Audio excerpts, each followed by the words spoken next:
Welcome to Locke Key Unlocked, a podcast about Locke Key on Netflix, as well as the comic books by Joe Hill and Gabriel Rodriguez. I'm Alex. I'm Justin, a classically trained actor. There we go. Oh, no, geez. I'm Pete. And we are going to be talking about Locke & Key Season 3, Episode 7, Curtain. If you haven't watched it on Netflix, go check it out because spoilers, ho. But the short version here is we are going inside Gordie Shaw's head, a event much anticipated by at least one member of our podcast here. Yeah. Maybe you've been talking about it all season. I don't know. But once they get in there, they are on the search for a new key that can draw things and make them come to life. It is the final key that Frederick Gideon is looking for. And by the end of the episode, it looks like Gordie has died and everybody is trapped in his head. First off, let's do a temp check. Let's do a temp check. Justin, are you okay? Like, we all wanted the Tempest really bad because the comics, it was bananas, but like, are you okay? How are you feeling? Before the temp check, can I give a little bit of recap for anybody who hasn't read the comics or ever listened to this podcast before, I guess. A weird episode just to jump in fresh. Yeah. I'm going to check out the second to last episode ever on a podcast. Here we go. It happens. It happens. You mean to download the latest episode of WTF? Instead, you get Locke & Key Unlocked Season 3, Episode 7. Penultimate. There you go. Anyway, in the comic books, there was a big flashback event that happened where the original Keepers of the Keys did a production of The Tempest. They used a number of keys to make it the biggest blowout high school production of The Tempest of all time. I mean, come on, let's just say it. It's the greatest version of the Tempest. Well, I mean, I could say that I've done some good versions, too. You didn't have no keys? There weren't real people flying around? Come on, bro. The real key is your acting choices. Interesting. Well, anyway, Justin, to get back to the temp check, you've been looking forward Tempest check. All season Tempest check all season, and in fact, probably since the beginning of the show, you've wanted to see this Tempest production. This is definitely one of the most gorgeous spreads that Gabriel Rodriguez has ever drawn. It's absolutely beautiful, so go check it out in the book if you haven't. But instead, we get little hints of it. We get teases of it in this episode, but we do not see the full thing. Are you out? Is that it for you? I'm not out, of course. And despite the fact that I didn't get sort of what I wanted out of this episode, I love this episode and was like scarred by the end of it. But let me say, what I love about the Tempest moment in the comic is they've had these keys for, they're the keeper of the keys. They have this magic, and if it's so childlike to be like, let's make a great high school production of it. It's like the opposite. It's like sort of Dodge's goals with the keys. Like, I just want to like be a tiny duke of this little New England town and have a couple demons that do my shit. It's the opposite of Gideon, who just wants to destroy everything. Now, speaking of which, what did you think of Caliban? I mean, this had to have been go ahead. The fact that again, it's we got to give a little bit of context. Hold on, Pete. Well, let me just say, so like saying Shakespeare, like here's the thing. Just to also give a big meta step back, what Pete is enjoying is this is a rare opportunity for him to razz Justin. Yeah, versus the other way around. True. He's living it up. The tables have truly been turned, and I'm going to have to really examine my behavior in the future. But no, what I was trying to say is, I feel like that's such a great theme, or just a great emblematic moment of the comic book, where it's about this magic and doing the most kid things possible with this magic that has an edge of danger to it, and them sort of using the keys to put on a great high school production and show it to the world without showing it to the world. I thought was such a cool metaphor for the book and magic and any sort of like fairy tale story in general. So when we get to this, and in this episode, we see edges of it. We see, as Pete's saying, the animator key is what I'm calling it. I don't know what the official name is. It brings a Caliban to life, which Gordie Shaw sees, who spouts a little Shakespeare, but is mostly like just a little gremlin. Come on, man. His performance, delivering some of those lines, I was moved. You were moved by the tiny Caliban. Yeah. It was the first time you've seen yourself represented on screen. Exactly. I was like, oh my God. I thought that was great. I love that animation there at the beginning. I'm with you, Justin. I understand. I definitely felt for you while I was watching this episode. Man, I was like, okay, it's coming. And then they went to do his head, into Gordie's head. I was like, here we go. We're going to get that Tempest scene that Justin's been asking for. We didn't. We got a rehearsal instead. But I think this is emblematic of what we've always talked about with this show, and the way this show rolls is, would it be great to see the comic book live on screen? Absolutely. But it's already from very early on gone in its own direction, gone its own ways. Even in the previous episode, we saw it with Sparrow, which, like, they didn't try to make a live adaptation of Sparrow. And I think when we were talking with Meredith Averill, the co-showrunner, she said as much about these things, that what, if I remember it correctly, that, like, they're not trying to do a straight adaptation of the comic book. They're trying to make it work for TV, for streaming, for Netflix.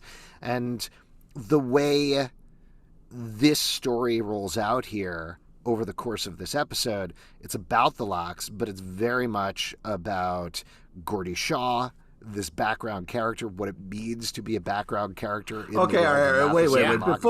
Before I we thought move, they crushed that.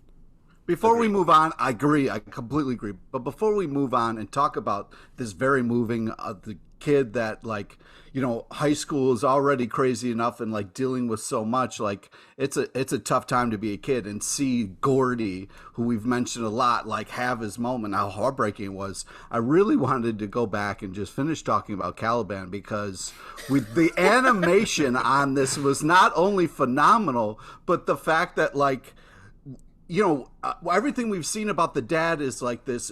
Was the greatest man ever. We're seeing him, like, as a kid, and maybe a little bit of a darker side to him.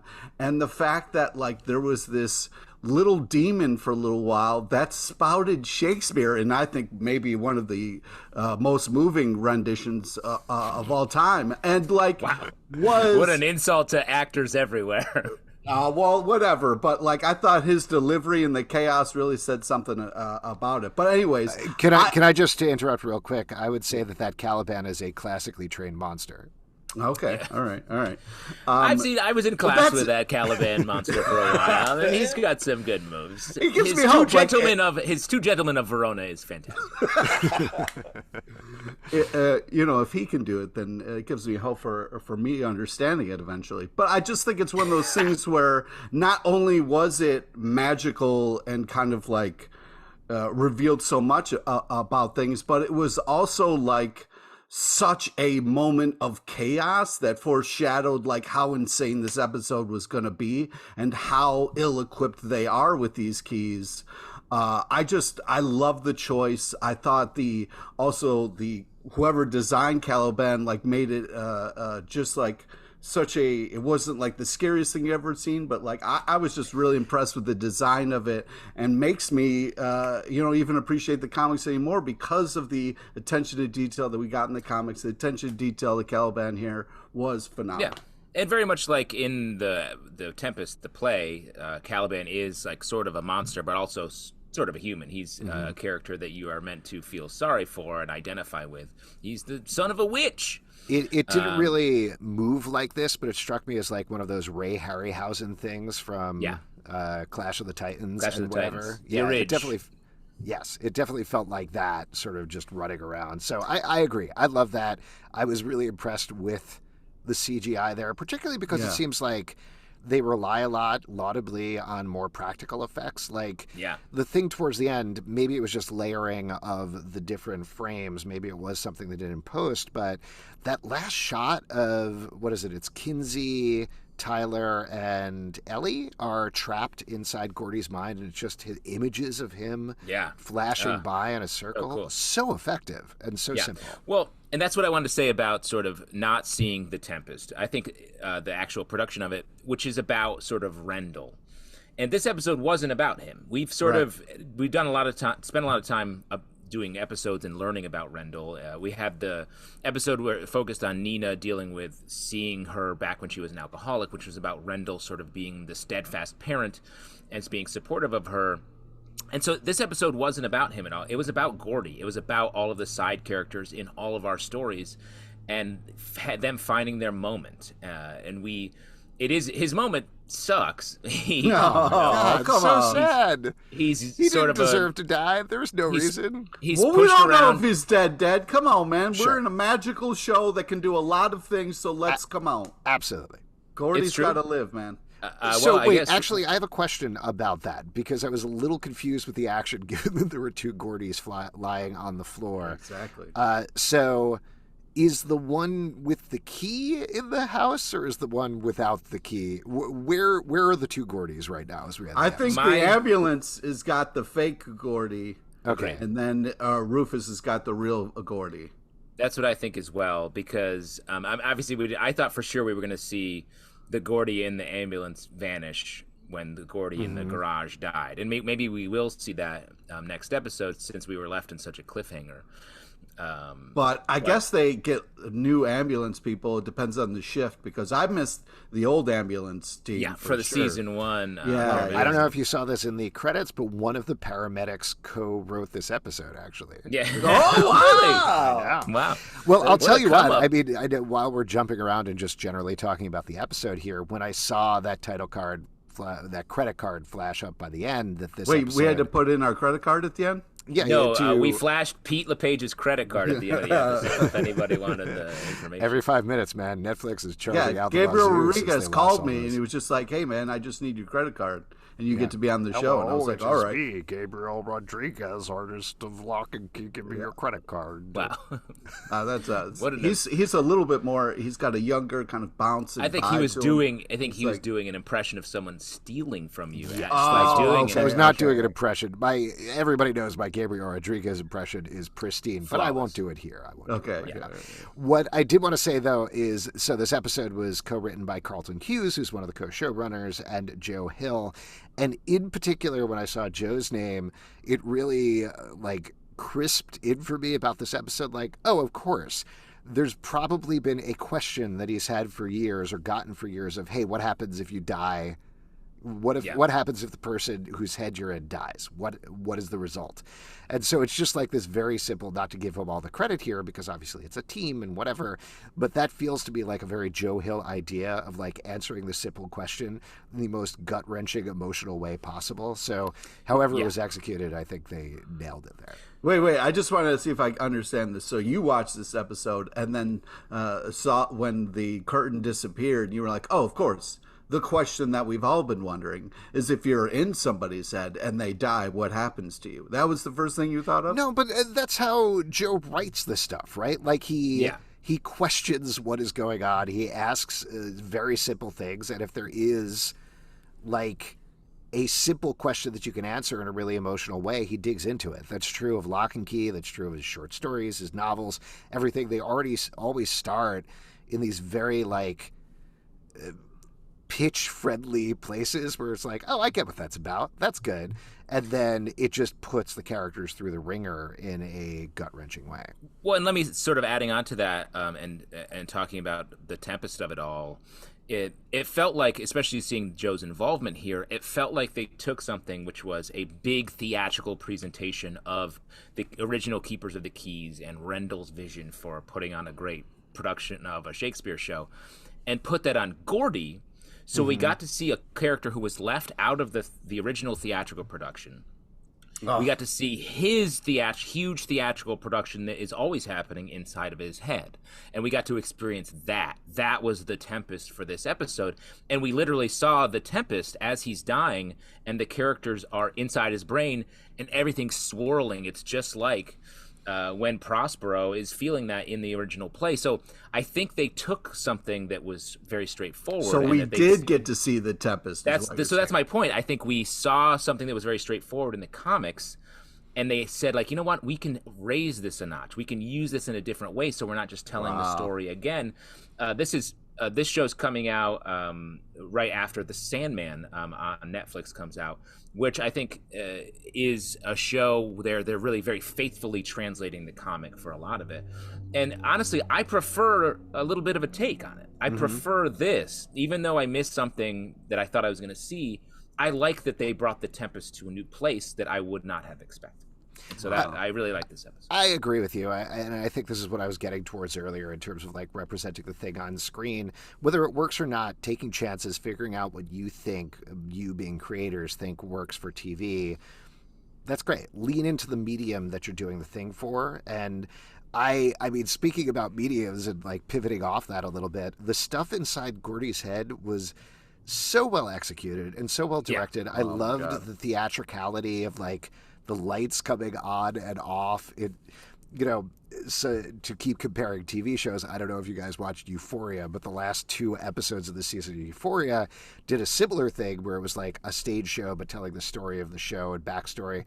And in my opinion, it didn't work. Like they were trying too much and they were doing the Euphoria thing. And like, I'm not here just for going shitting all over on the place. Euphoria, all right? I'm not just going to sit here and let you do that, all right? Oh my God. Pete actually runs the Euphoria fan board. Yeah, so... EuphoricPete.com. Anyway, my point being that I think like they really used the theatricality really nicely here, used the backstage really nicely, even though it was ludicrously over the top, seeing those moments of like Gideon at the piano and everything, playing the piano. Sorry. Very fun. I love that. I love that. So good. Piano? Are you talking about the piano? Oh, yeah. Pete doesn't like how I pronounce the word piano. Yeah. Piano. Well, now you're saying all right, but the first time... I don't know the difference. Let's not spend time. You're always trying to rush through. I want to talk a little bit about the Gordie Shaw of it all. And like, I loved how we saw him on the phone and he's kind of like, hey, you know, I was just thinking maybe I could be one of the soldiers, you know, one of the soldiers that get to interact with. And I was just like, oh my God, that one little line, like I know who this person is. And then you get to see like his kind of theatrical journey of like knowing all the lines, but not being right for a part. And like just that heartbreak. I don't know about you, Justin. I mean, you're classically trained, so I assume you got every part you auditioned for. But as somebody who struggled with memorizing the lines and memorizing song and dance, like, you know, I got my heart broken a couple of times. So it was tough to relive, a little triggering. Well, I think that for sure, like, Gordie is every theater nerd who doesn't get the part when some, like, slick, doesn't give a shit other actor comes in and gets the lead in the form of Rendell Locke here.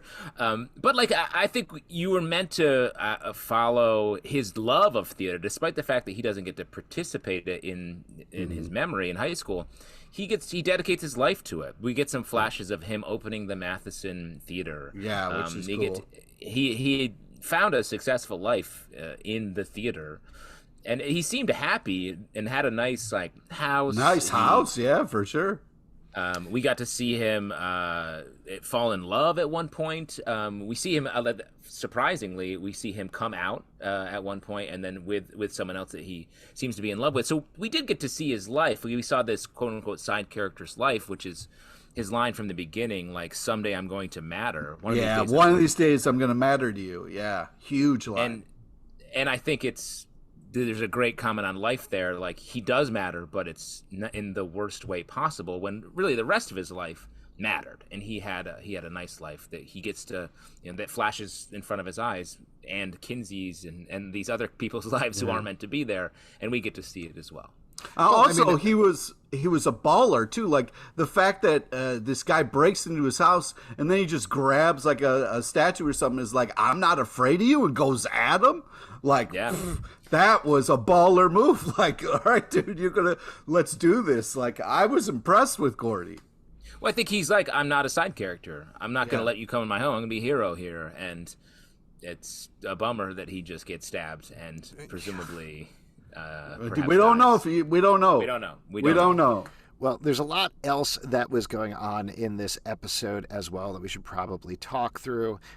That's happening outside. Mostly a bunch of talking. They're trying to figure out what's going on with the Harlequin Chest. Oh, that was fun. Very fun. That was such just a fun sequence. Yeah, just like the whole thing of like she thinking she's a bad mom for this, and they're just like, oh, just trial and error, hilarious. The fact that it just rained on the chest was hysterical.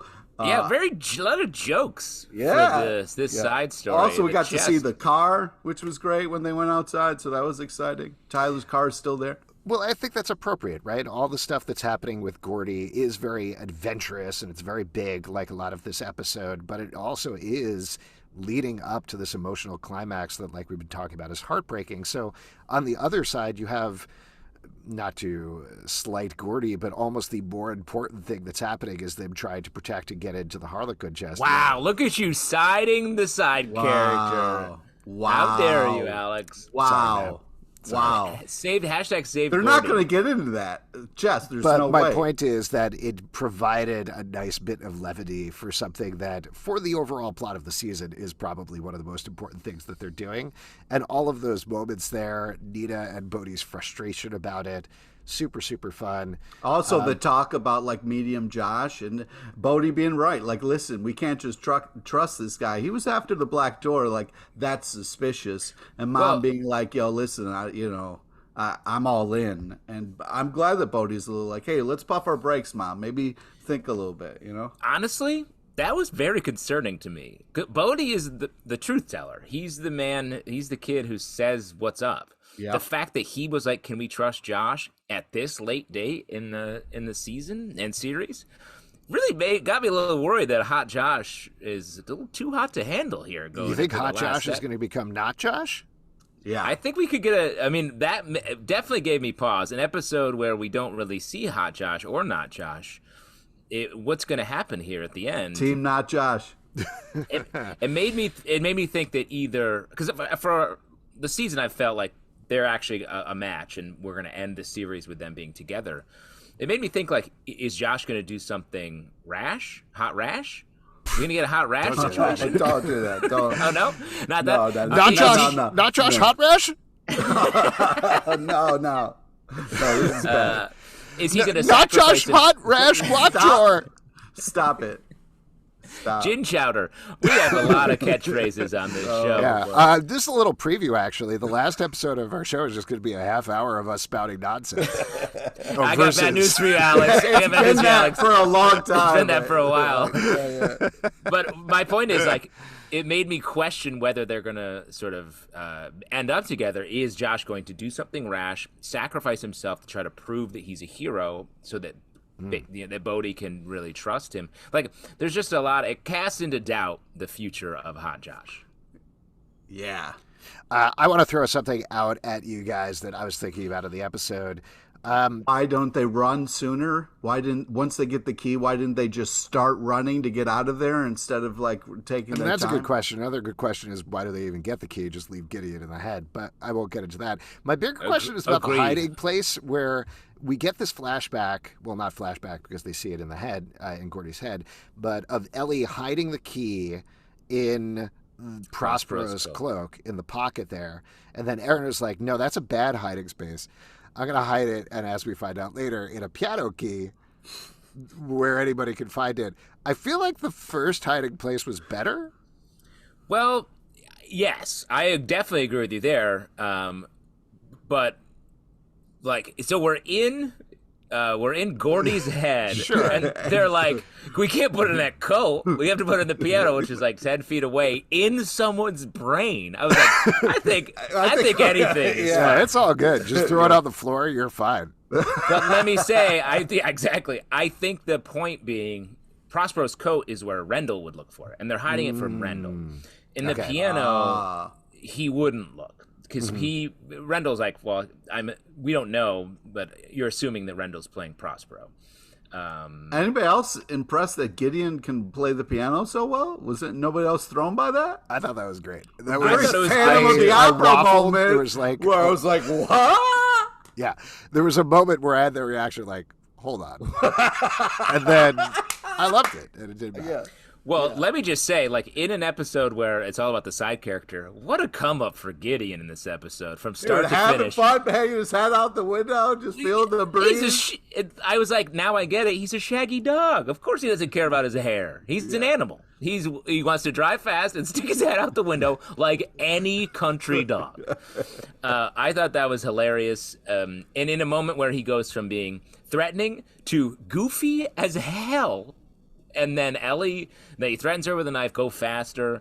And then Ellie gets away for a second. We got a sandbag to the head. I mean, anytime I see a set piece, I'm hoping for a sandbag to the head. That felt like classical thing that never gets old, and I love it every time it happens. It's both of those moves felt like it was the most serious version of a cartoon fight possible with sandbag to the head and then dropping a piano on Sam. Flipping the piano on Sam, I was like... It was a big flip. It was a big flip. It wasn't just a regulation. It was like extra on it. Definitely felt bad. Like Sam sacrificed there. I hope he also gets rescued from the head, which I'm assuming is what we're going to see. It'd be crazy if they're like, nope, those characters are done. It's the Bode and Nina show for the rest of the episode. But, I mean, Kinsey and Tyler died. Sorry about that. Yeah. I was happy with how Nina handled the whole Sam thing. Like, I was worried that was going to be a lot of the episode, and like I thought they handled it really well. She struggled with it. She accepted the fact that Kinsey jumped in, Tyler jumped in. I thought they handled that perfectly. Yes, that was all good stuff. Any other moments from the episode we should call out in particular? Oh, I did want to mention right towards the beginning when Ellie is driving Gideon to go find Gordie Shaw at the beginning, and he puts his head out the window like a dog. Very fun as well. Yeah, shaggy dog. Yeah, you didn't. Justin just went on a whole rant about that, and that wasn't good enough for you. You had to. Oh, sorry. He likes to take it to his own.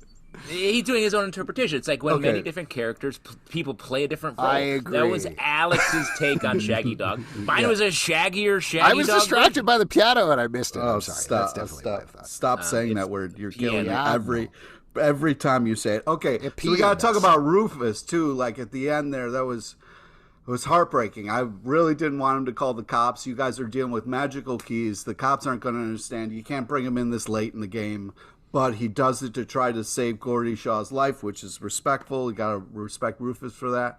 But then answering the door with blood all over your shirt. I mean, come on, Rufus. Well, he's the only one there. There's a second corpse in the garage. Like Rufus he's doing a lot. He's doing a lot. Yeah. So worried about Rufus for sure. One thing I want to say again about Gideon is this happened, I think, last episode and again here. Gideon making the case that humans are just as bad as demons. They're just on a different side of this portal wall. So that feels like a theme, something they're really talking about here and working with. And they do a lot to make Gideon very scary, and like the stabbing of Gordie was horrifying. But then they humanize him as well, like him like enjoying driving fast in a car, playing the piano, having this conversation about how humans are just as bad as demons. Like, I'm curious in the next episode, what's the turn going to be? Is he going to be like, hey, I'm just like you, and the Locks are going to sort of realize that and defeat him that way? Or is he going to be a true evil mastermind that they have to destroy at the end? Or a goofy Scooby-Doo villain where they do a thing where they're running down different hallways, and then they eventually run. What I would love to do is in the last episode, they go up to Gideon and they're like, wait a second, that's not Frederick Gideon.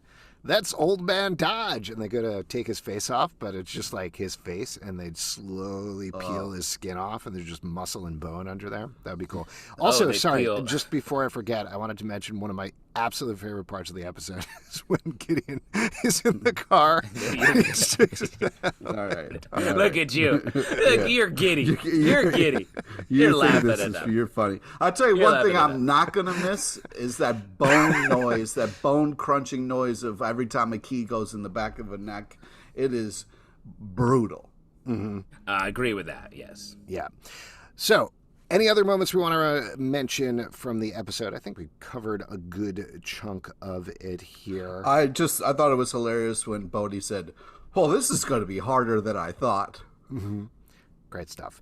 So, why don't we talk about our key moment of the episode, and we can throw in a little bit of predictions for the finale as well. Pete, over to you. All right. Gordie Shaw, living or dying here is really going to make or break if they stay stuck behind the curtain or if they can make it out on time.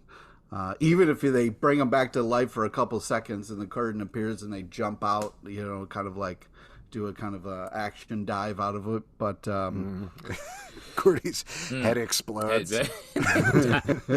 Tiny versions of them dive out of his ear.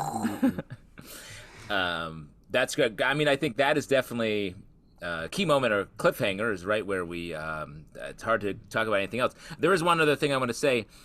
Gordie, before he was stabbed, was on the phone talking about how he booked a celeb for Shakespeare by the Cove. Who do you think he got? What celeb do you think he's bringing into Matheson to roll? I think David Schwimmer. Yeah. Wow. Okay. Wow. That's sort of believable. He's got that Friends money. He likes to he does it for the thrill of the game. He's out there acting. I was going to say Bronson Pinchot would be my that's pick. another good one. I was gonna. Who Balky played the Bartaki. first? Yeah, well, I know who Balky is. Do you know? I'm totally blanking on the actor's name. Played the first Bruce Banner. First Bruce Banner? Yeah. In the TV show? Eric Bana is who you're thinking Eric of. Bana. Yeah, exactly. Yeah. Not Bruce Ang Boxley. Lee. No, in the Ang Lee, it was yeah. Eric Bana, the Australian actor. They're going to fly him over? Yep. Expensive flight? Okay. It's Expensive Eric flight. Bana and Thomas Jane in Two Gentlemen. There you go. They're the two gentlemen. What a double bill. Do you have Jane just predictions, does the though, Punisher. Justin? Other than that, Well- predictions for the final episode. A couple things that are still floating in the air, like we spent some time locking the Wheeler sisters in the mirror at the top of the season. They coming back? That feels like a sort of strange dangling idea. Like, and they had a lot of energy. Like, we serve Gideon. Gideon's cool. I feel like we would have to see them again. Tell you what, though, you can't spell Gideon without gin. That's 100%. The Wheeler sisters bring. I want to see the origin of the gin. And then they get out of the mirror and they're like, Well, you know what's great? it started with they were making chowder, and they're like, what goes really well with this? Gin. Gin. The ultimate mixer. Gin and chowder. So that's one thing. My big thing that I'd throw out there, this isn't the key moment for the episode. I agree. It's the ending. Like, what is going to happen with them trapped inside Gordie's head? Are they dead? Are they gone? I don't think so. But how do they get out of that? I don't know. The big thing is the demon portal. I want to see, is that going to suck all of Key House in? Is it going to take out Matheson? It seemed like it was just chilling there. Yeah, it's just chilling there, but presumably Gideon's going to get all of the keys and open it up even further. And are we going to have that, like we talked about, Buffy the Vampire Slayer, Hellmouth finale where all of Matheson gets sucked in? Is it going to go in another direction? Very Well, nice. I thought it was very funny that they, like, in the midst of Nina and Bode's, like, fun with the Harlequin Chest, they look over and it's like, oh, yeah, the portal's in the living room. Watch out for Put a that rug thing. over that or something. Come on. Yeah. I think what's going to happen is we're going to see in the last episode, Gideon's going to have all the keys, and just when he's kind of distracted by putting it together, they're going to do a sandbag to his nuts, and he's going to fall in. The sandbag to the nuts is how they went. Wow. Yeah. Very America's Funniest Home Videos. I mean, I think a couple other things. Sam Lesser has sort of redeemed himself. I feel like we need one more turn of that to really get him out the door. I feel like we're going to see Rendell. We need a goodbye for Rendell. I'd like to see that. Does Chamberlain get off his little bench and come hang for a minute? I feel Come like on. It's Or about just the cut getting to this him and be family- like, Chamberlain, we need your help. And he'll be like, no, thanks. yeah, I'm good. would love the birds. Yeah, send me your credit card info. And will everyone make it out of this final episode? Yeah. We'll see. That's actually the big one, probably even bigger than what's going to happen, is it going to wrap up at the end? Like, that's legitimately the thing that I'm most nervous about at this point, is clearly, like, they're telling the story they want to tell, but we don't necessarily know, like, we know they wrapped it up, but is there still going to be a cliffhanger there? Is there going to be a tease for more? Is it going to leave us with feeling like, oh, bummer, there's no fourth season? Or is it going to be a satisfying ending? That's my big question, I think, going into the finale. I want to predict that I think they will. They've known they were building toward an ending. I feel like I trust these storytellers on this show to be like, if this is an ending, let's bring it to a close. Mm-hmm. I feel like there'll be a classic nod to like more keys, or there's always more to do. There's more in the comic books. There's so much more. It's very funny that this season's coming out at the same time Sandman's coming out, because the most recent Locke and Key comic was the fantastic Sandman crossover. Yeah. So it feels like we could just do that, but that's such a long shot. Just so there's transfer no way them on over there. I guess we'll see what happens. I guess we'll see. I'm very excited to Can't watch wait. this final episode. If you'd like to support this podcast and all the podcasts we do, patreon.com/comicbookclub. Also, we do a live show every Tuesday night at 7 p.m. to Crowdcast and YouTube. Come hang out. We would love to chat with you about Locke Key, Apple, Spotify, Stitcher, or the app of your choice to subscribe, listen, and follow the show at Locke Key Pod on Twitter, Instagram, and Facebook. Comicbookclublive.com for this podcast and many more. Until next time, keep it locked right here. Sorry, just 1 second. Gordie? You want me to play in Shakespeare by the Cove? I would be honored! I would be honored!